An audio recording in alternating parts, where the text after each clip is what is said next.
A era do colonialismo levou este princípio ainda mais longe. Os povos indígenas das colônias europeias eram recrutados para os exércitos ocidentais e faziam grande parte do trabalho de polícia, mas mesmo aqueles que subiam de posto na hierarquia eram rigorosamente mantidos na ignorância da ciência da estratégia, que se considerava perigosa demais para que soubessem manter a estratégia e as artes da guerra como um ramo de conhecimento especializado é, na verdade, fazer o jogo das elites e dos poderes repressors, que gostam de dividir e conquistar. Se a estratégia é a arte de conseguir resultados, de colocar ideias em prática, então ela deve ser divulgada amplamente, em especial entre aqueles que têm sido tradicionalmente mantidos em sua ignorância, inclusive as mulheres.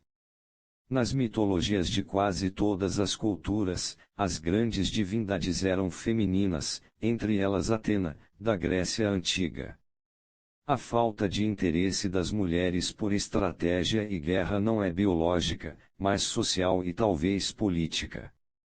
Em vez de resistir à atração da estratégia e às virtudes da guerra racional ou imaginar que são indignas de você, é bem melhor enfrentar sua necessidade.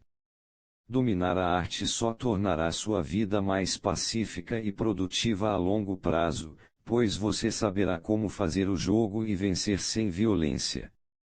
Ignorá-la conduzirá a uma vida de confusões e derrotas sem fim. O que você verá a seguir são 6 ideais fundamentais que você deve ter como objetivo para se transformar em guerreiro estratégico no dia a dia. Quando eu morava nessa... Veja as coisas como elas são, e não com o colorido que suas emoções lhes dão. Na estratégia, você deve ver suas reações emocionais ao que acontece como uma espécie de doença que precisa ser curada. O medo o fará superestimar o inimigo e agir de uma forma muito defensiva.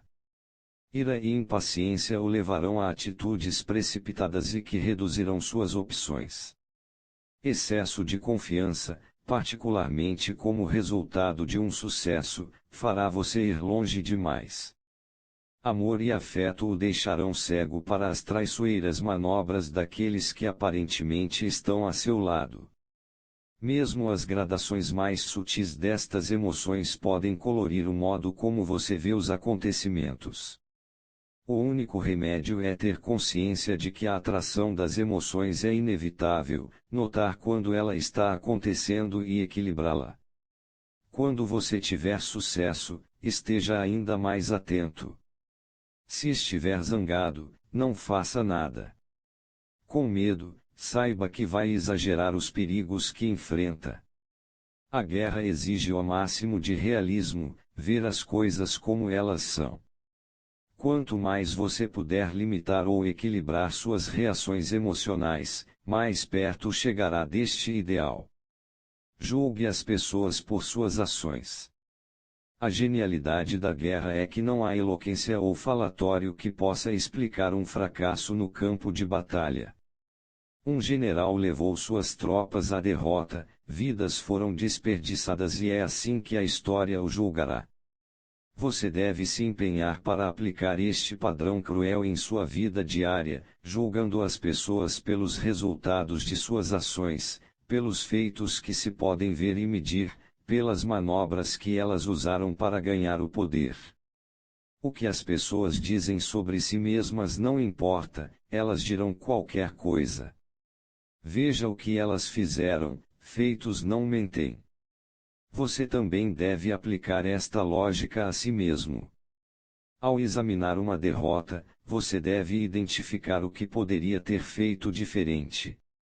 A culpa de seus fracassos é de suas más estratégias, não do adversário desonesto.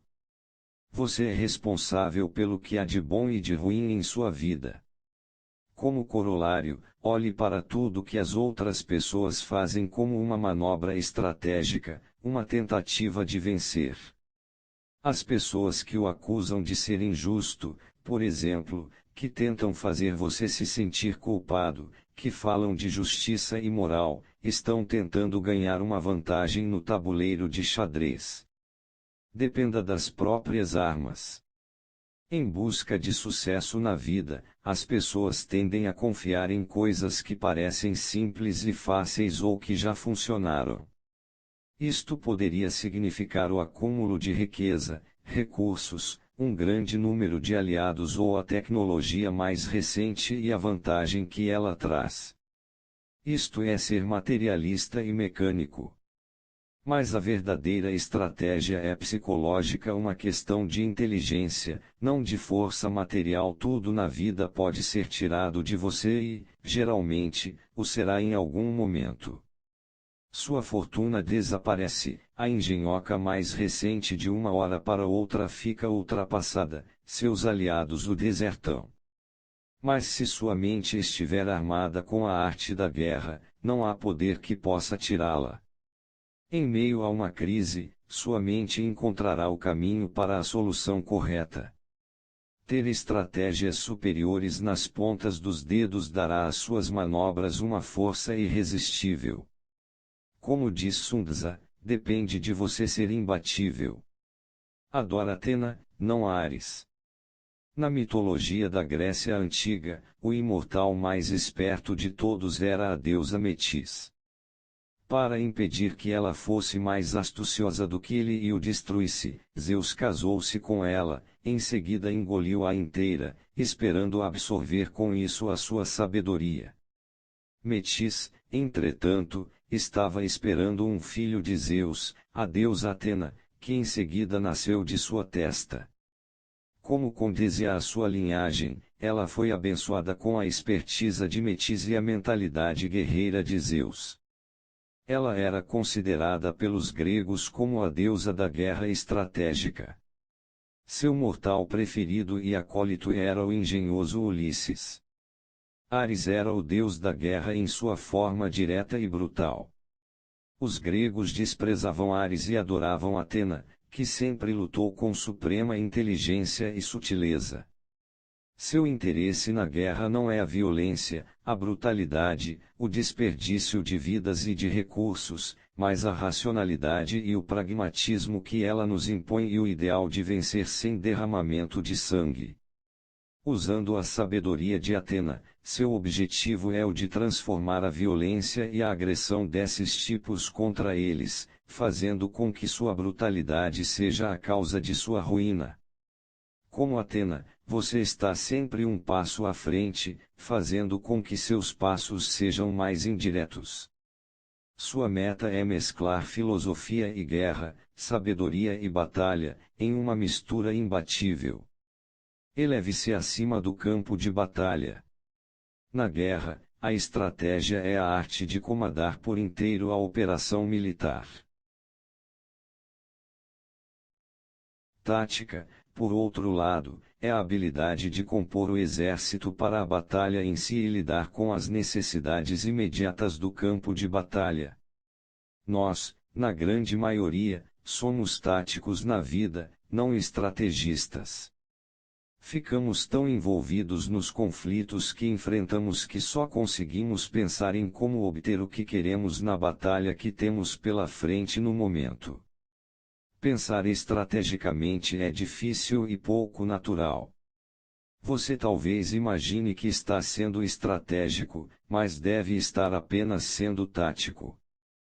Para ter o poder que só a estratégia confere, você precisa ser capaz de estar acima do campo de batalha, concentrar-se em seus objetivos de longo prazo, armar uma campanha inteira, sair do modo reativo em que tantas batalhas na vida o trancarão.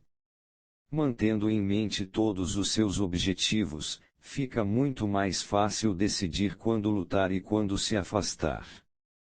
Isso torna as decisões táticas do cotidiano bem mais simples e mais racionais. Pessoas táticas são pesadas e presas no chão, estrategistas têm os pés mais leves e são capazes de ver mais longe e de uma forma mais ampla. Espiritualize sua guerra. Você enfrenta batalhas todos os dias, essa é a realidade para todas as criaturas em sua luta pela sobrevivência. Mas a maior batalha de todas é com você mesmo, suas fraquezas, suas emoções, sua falta de decisão em compreender as coisas até o final. Você deve declarar guerra incessante contra você mesmo. Como um guerreiro na vida, você deve aceitar o combate e o conflito como modos de provar quem você é, de melhorar suas habilidades, de ganhar coragem, confiança e experiência. Em vez de reprimir suas dúvidas e temores, você deve derrubá-los de frente, lutar contra eles. Você precisa de mais desafios, e você convida a mais guerra. Você está forjando o espírito do guerreiro, e somente a prática constante o levará até lá. 33 Estratégias de Guerra é uma destilação da sabedoria eterna contida nas lições e nos princípios da guerra. O livro é projetado para armar você com conhecimentos práticos que lhe darão infinitas opções e vantagens ao lidar com os guerreiros impalpáveis que o atacam na batalha diária. Cada capítulo é uma estratégia voltada para a solução de um problema em particular que você encontrará com frequência. Esses problemas incluem lutar com um exército desmotivado atrás de você, desperdiçar energia combatendo em muitas frentes, sentir-se massacrado por atritos, pela discrepância entre planos e realidade, entrar em situações das quais não consegue sair. Você pode ler os capítulos que se aplicam ao problema particular atual. Melhor ainda, você pode ler todas as estratégias, assimilando-as, permitindo que se tornem parte de seu arsenal mental. Mesmo quando você está tentando evitar uma guerra, e não combatendo uma, muitas destas estratégias merecem ser conhecidas por propósitos defensivos e para você ter consciência do que o outro lado pode estar aprontando. De qualquer maneira, eles não foram escritos como doutrina ou fórmulas para serem repetidas, mas como auxiliares do julgamento no calor da batalha, sementes que se enraizarão em você e o ajudarão a pensar por si mesmo, desenvolvendo seu estrategista interior latente. As próprias estratégias são selecionadas dos escritos e das práticas dos maiores generais da história: Alexandre, o Grande, Aníbal, Genghis Khan, Napoleão Bonaparte, Shaka Zulu, William Tecumseh, Erwin Rommel, Violno Ngiap, bem como dos maiores estrategistas: Sun Tzu, Miyamoto Musashi, Carl von Clausewitz, Ardant Dupik, T. Lawrence, Coronel John Boyd. Elas variam desde as estratégias básicas da guerra clássica às estratégias sujas, não convencionais, dos tempos modernos. O livro está dividido em 5 partes: Guerra autodirigida, como preparar sua mente e espírito para a batalha; Guerra organizacional, como estruturar e motivar seu exército; Guerra defensiva, Guerra ofensiva, e Guerra não convencional, suja. Cada capítulo é ilustrado com exemplos históricos, não só da guerra em si, mas da política, Margaret Thatcher, da cultura, Alfred Hitchcock, dos esportes, Muhammad Ali, dos negócios, John D. Rockefeller, que mostram a íntima conexão entre o militar e o social. Estas estratégias podem se aplicar a lutas em todas as escalas. Guerra organizada, batalhas nos negócios, a política de um grupo e até relacionamentos pessoais. Finalmente, a estratégia é uma arte que requer não só um modo diverso de pensar, mas uma abordagem totalmente diferente de ver a vida em si. Com muita frequência existe um abismo entre nossas ideias e conhecimentos de um lado e nossa experiência real do outro. Absorvemos trivialidades e informações que nos tomam espaço mental, mas não nos levam a parte alguma.